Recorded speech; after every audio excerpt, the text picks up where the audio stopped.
A mi hijo le daba vergüenza que yo fuera su padre, y presumía a su padrastro, hasta que me di cuenta de algo que lo cambió todo. Una prueba de ADN reveló la verdad y el juez dictó un fallo que nadie esperaba. Siempre pensé que ser padre era más que dar un apellido, más que proveer una casa, comida y educación. Creía que era construir un vínculo, una confianza que el tiempo y el cariño harían indestructible. Desde que aquel niño llegó a mi vida, apenas con 1 año, me esforcé por ser la figura que lo guiara, lo protegiera y le enseñara a caminar tanto en la vida como en la acera de la escuela. Al principio todo parecía normal. Yo trabajaba horas extras para darle lo que necesitaba y algo más, para que nunca sintiera que le faltaba lo que yo no tuve. Le compraba juguetes, ropa de marca, lo llevaba a pasear los fines de semana y, aunque él me llamaba papá, había algo en su mirada que a veces me hacía dudar si realmente lo decía con cariño o simplemente porque era lo que había aprendido a decir. La relación empezó a cambiar cuando mi exesposa, Laura, inició una nueva relación. Yo ya no estaba con ella, pero teníamos un acuerdo cordial para criar a nuestro hijo. Al menos eso creía. Poco a poco, empecé a escuchar comentarios del niño sobre su padrastro, un hombre al que llamaba por su nombre con un brillo en los ojos que nunca había visto cuando hablaba de mí. El carro que maneja Javier es mejor que el tuyo. Javier dice que en su casa no comen comida tan simple como la que haces. Ayer fuimos con Javier y su familia al restaurante más caro de la ciudad. Yo sonreía con paciencia, intentando no dejar que esas palabras me afectaran. Pero la primera herida profunda llegó el día que lo escuché decir frente a unos amigos. Ese es mi papá, bueno, mi papá biológico, pero el que cuenta de verdad es Javier. El golpe fue seco, como si me hubieran quitado el aire. Me quedé ahí, escuchando cómo se reía, cómo bajaba la voz para añadir. A veces me da pena que sea mi papá. No sé si él se dio cuenta de que lo escuché, pero lo que más dolió no fueron solo sus palabras, sino ver a Laura sonriendo, aprobando con la mirada. Ella no lo corregía, no le pedía respeto. Al contrario, parecía disfrutar de que me menospreciara. Desde ese momento, todo cambió. Yo seguía cumpliendo con mis obligaciones, pagando su escuela, su ropa, sus salidas, su mesada generosa y hasta el carro que usaba para ir a la universidad. Pero cada vez que intentaba hablar con él, la conversación era fría, casi mecánica. Cuando le preguntaba por su vida, me respondía con monosílabos. Y si mencionaba a Javier, entonces sí, hablaba con entusiasmo. La gota que colmó el vaso llegó un día que quise invitarlo a cenar. Pensé que sería una buena oportunidad para reconectar, pero me dijo con una frialdad calculada. No puedo, Javier me invitó a cenar con su familia, y no me gusta decir que no a algo mejor. Esa noche me quedé sentado frente a una mesa para dos, mirando la silla vacía, con la comida enfriándose, sintiendo que había perdido algo que nunca fue realmente mío. No era solo que me ignorara, era que parecía sentir orgullo en hacerlo. Pero todavía no sabía que lo peor estaba por venir.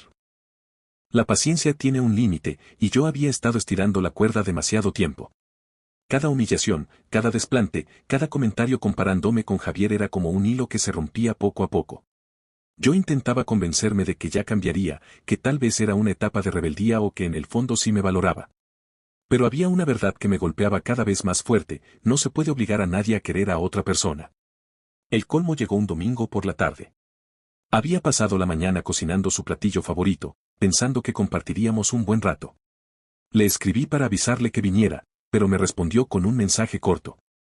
No puedo, vamos a salir con Javier. Ni un gracias, ni un lo siento. Solo la indiferencia de alguien que sabía que siempre estaría ahí, pagando sus caprichos. Esa noche me senté en mi escritorio, saqué una libreta y comencé a hacer cuentas.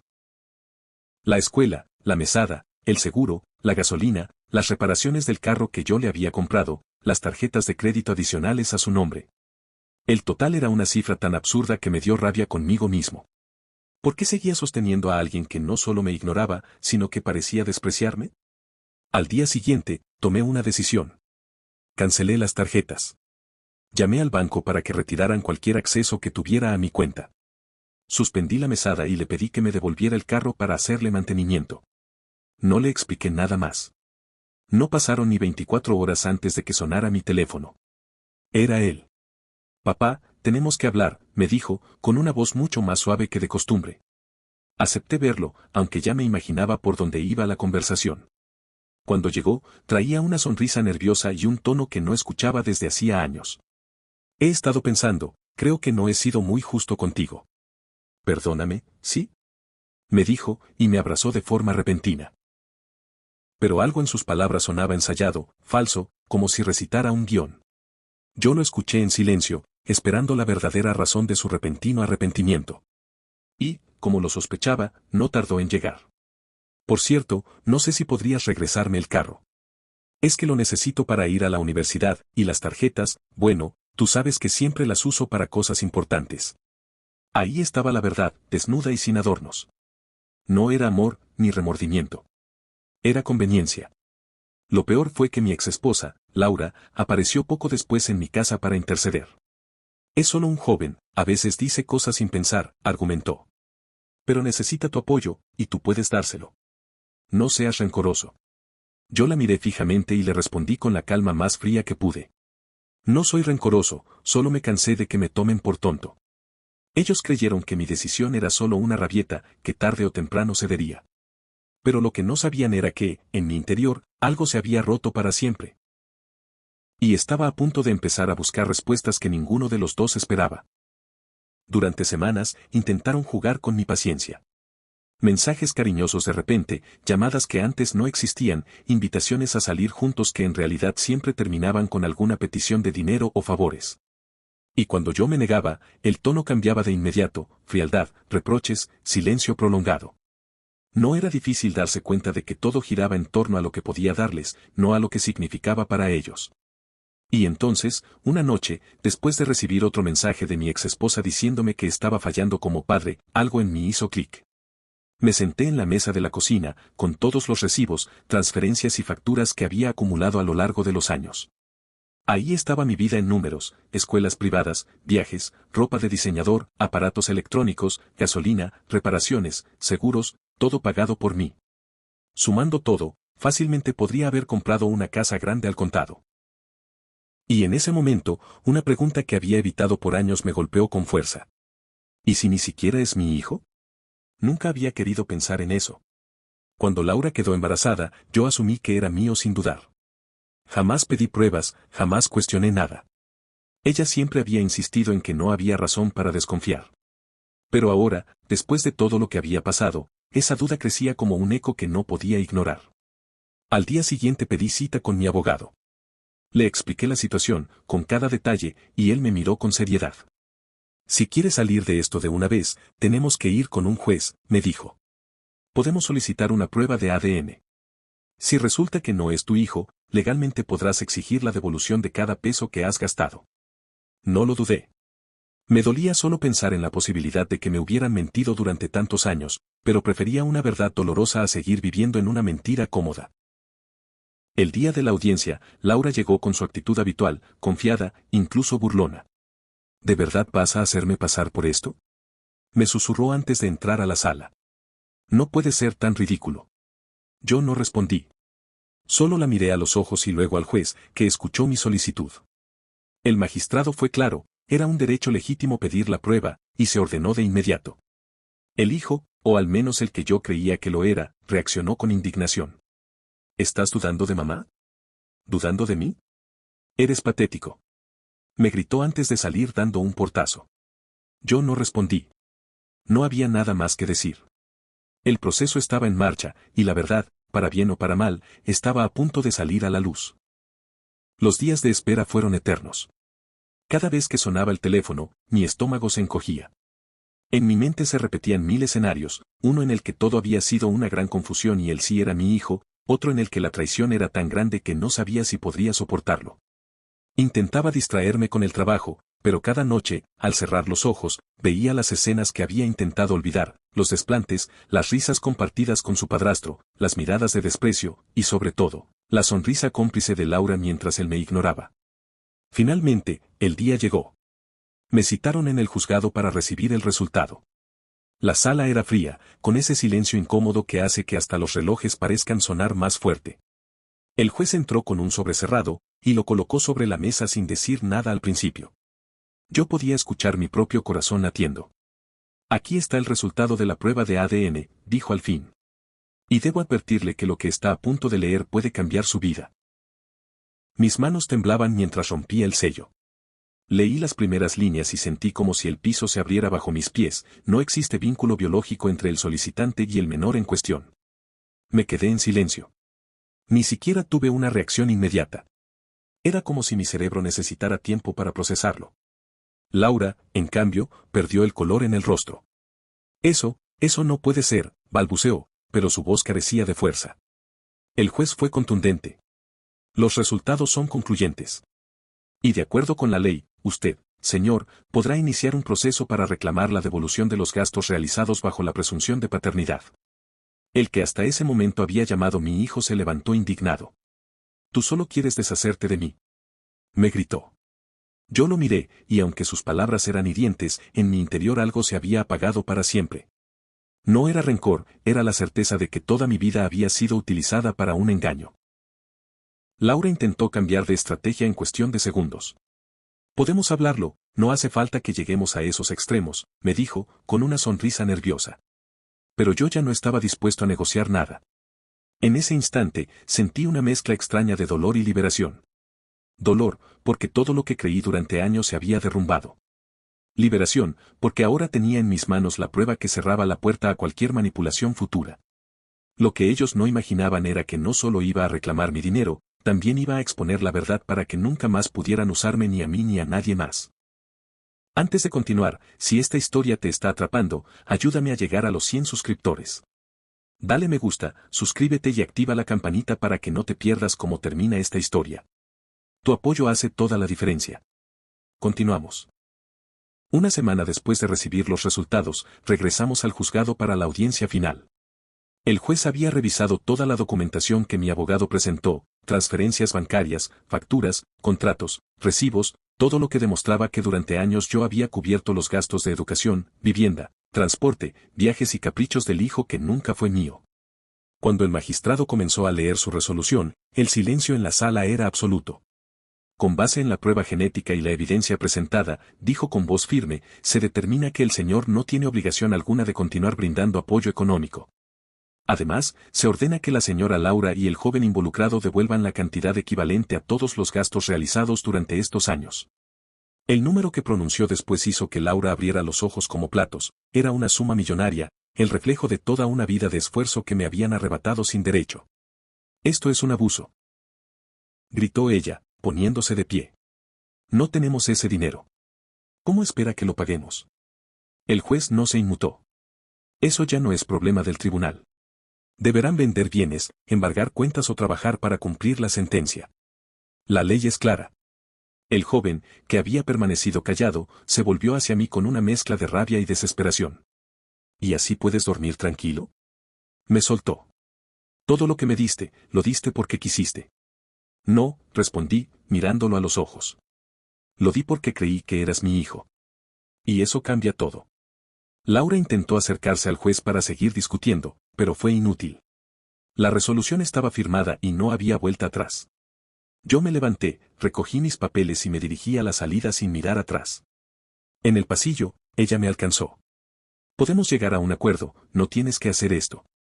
Piensa en todos estos años. Justamente por eso lo hago, la interrumpí. Porque durante todos esos años me mentiste y me usaste. Vi cómo su rostro cambiaba de arrogancia a preocupación genuina. No era por mí, ni por lo que habíamos compartido, era por el dinero. Esa era la raíz de todo. Esa noche dormí con una sensación extraña. No estaba feliz, pero sí sentía una paz que no había sentido en mucho tiempo. Ya no me ataban ni las mentiras, ni las manipulaciones, ni las obligaciones falsas. Por primera vez en años, mi vida volvía a ser mía. Pero aún quedaba un paso más, asegurarme de que cumplieran con el pago y que todo este engaño quedara registrado para siempre, para que nadie más pudiera caer en la misma trampa. Era evidente que Laura y el muchacho no pensaban cumplir la orden del juez de buena voluntad. Pasaron las primeras semanas sin que movieran un dedo para reunir el dinero. Ninguna llamada, ningún pago parcial, nada. Su estrategia era clara, ganar tiempo, esperar que yo me cansara o que la rabia se me pasara. Pero no me conocían tan bien como creían. Yo no estaba actuando desde la rabia, sino desde la determinación.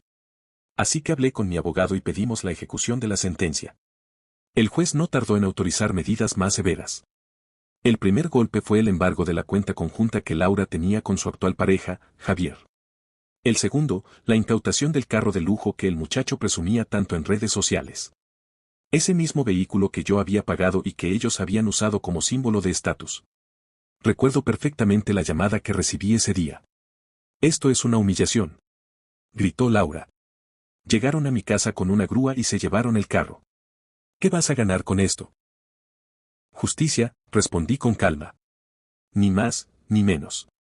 En redes sociales, el muchacho dejó de subir fotos de restaurantes caros, viajes y ropa de diseñador. Poco a poco, la vida cómoda que había disfrutado a mi costa comenzó a desaparecer.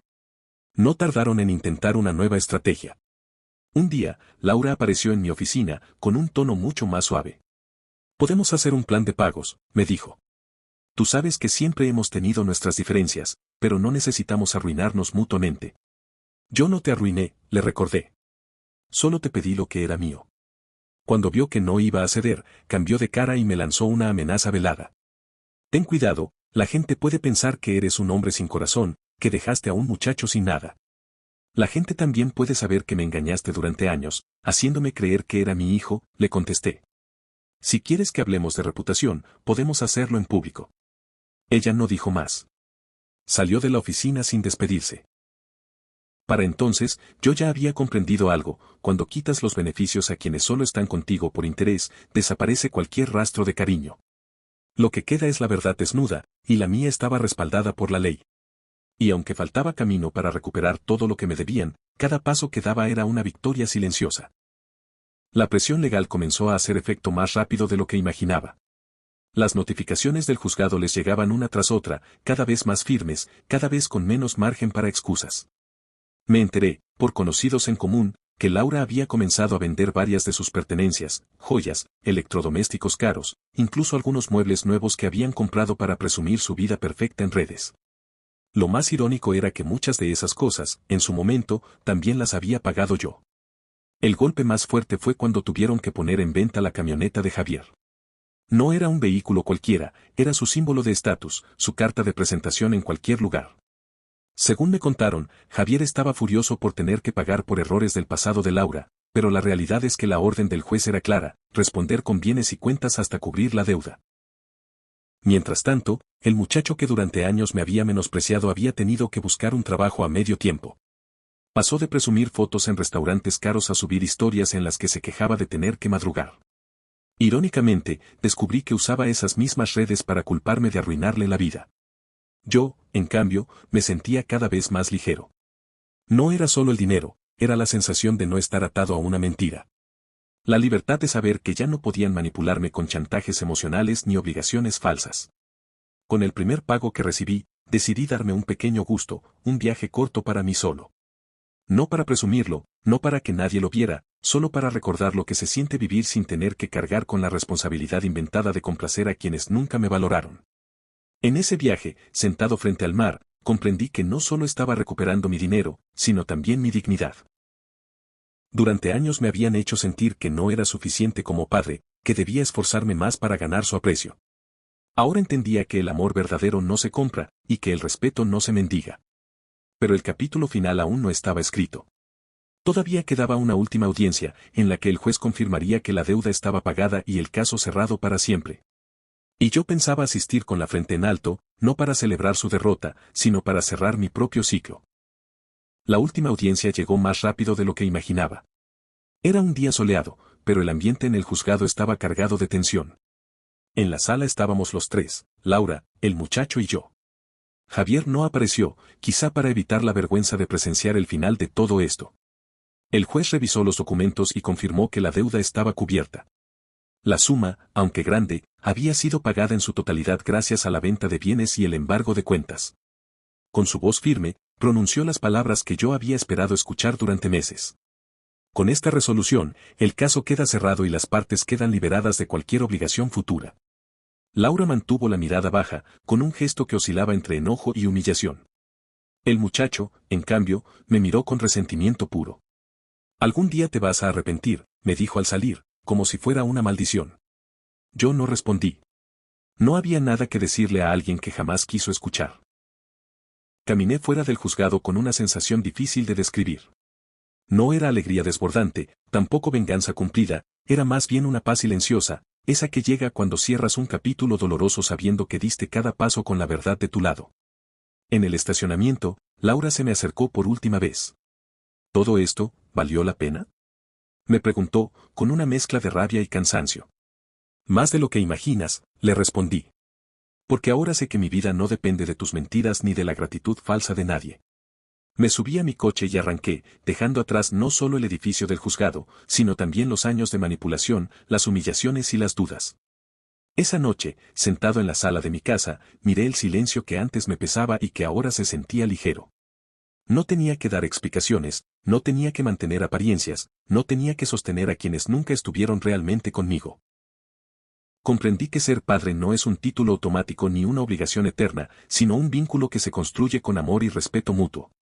Y aunque en mi caso ese vínculo nunca existió, también entendí que mi valor como hombre no se mide por las mentiras que otros inventaron, sino por la verdad que fui capaz de defender.